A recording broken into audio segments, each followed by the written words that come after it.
Alright, so some breaking news. Belal Muhammad just pulled out of UFC 310. He just posted on Instagram a picture of his toe like being shattered. It's gross.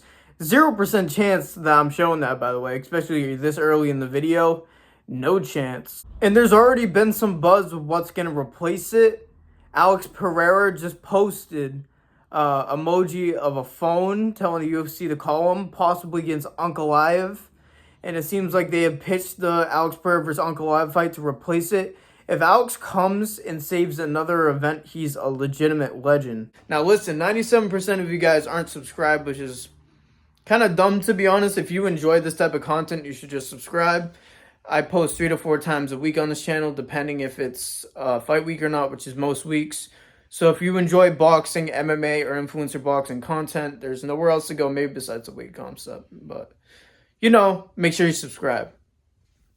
There has been some other buzz, like giving Shavkat a replacement like Kamaru Usman, which I don't believe should happen. He's coming off 3 losses. His last one was against Colby Covington, and that was a long time ago.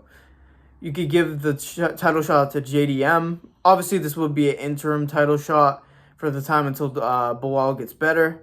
But if we're being honest, we want to see Alex Pereira back. He's the biggest star in the UFC, especially since Sean O'Malley just lost. Alex Pereira doesn't even speak English at all, and he's the biggest star in the UFC. That's crazy. This is why the UFC low-key needs a Conor McGregor type, but maybe Ilia Topuria ends up being like that because he's been playing the heel recently. I feel like he's always been playing the heel, but his English has gotten really good. So, yeah, this will make Alex Pereira different. I feel like these kickboxers are just used to fighting so frequently, because I know they do.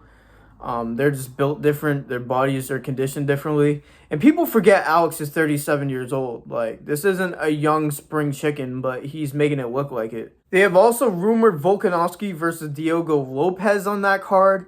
That would be an absolute banger. I think Diego Lopez he has potential to become the biggest star in the UFC. He's probably the most entertaining fighter in the UFC besides Alex Pereira. He has a very high finish rate style. He's very aggressive, has nasty punches in the clinch. Obviously, Volkanovski is a legend, trying to get a win back after a couple losses. He really shouldn't have took that Ilia fight on short notice, but I'm glad that his first fight back isn't going to be Ilia Topuria, and he potentially has back-to-back losses. We want to see Volk at the top of his game for a bit more.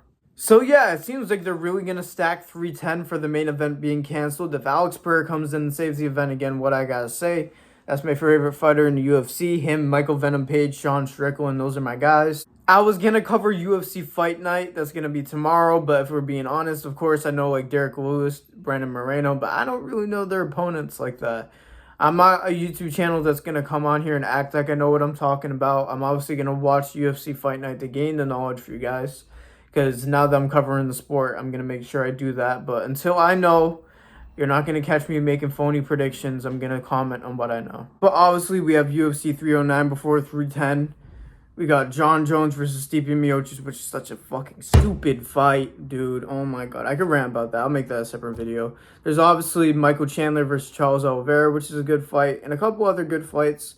So, UFC has a pretty bright future, even though it's a stupid-ass fucking main event for 309. And it's a retirement home fight that's trying to stack John Jones' fraud legacy, but it is what it is. Obviously, 310 is going to be amazing from what it looks like if all the rumors are true. We'll get Alex Pereira main event. We'll get Volkanovski, Diego Lopez. Should be stacked, so I'll be excited for it for sure. So yeah, this should be a quicker video, might not. It might end up adding up, like that's how it works. Sometimes this video might be magically 8 minutes. Gonna hit you guys with them mid-rolls when I can, I promise you. I can't wait till I start making money off this. Obviously, I love the grind regardless, but making money off doing this, that's the dream, bro. Before I wrap this video up, me and my boy Lucas Acosta are gonna be making our podcast day ones. It should be starting next week. If we can't make it good enough next week, we will push it back. It is what it is. But it should be starting next week. So I will be putting the link in the description as soon as I get the links verified, which should be next video. I should be making a fight night reaction. So yeah, day one's podcast starting next week. Make sure you tune in if you like combat sports. That's what we're going to be talking about a 30 minutes, an hour episode every single week. We're going to be dedicated, so we need some engagement. I expect my small audience to go and show some love because you all been great so far. Already giving me hundreds of views and I just started. started. Damn. But I appreciate it like always, of course. Thank you guys for listening to me yap like usual. Again, check out the Day One's podcast when it comes out. Make sure you like and subscribe and comment on this video. And peace out.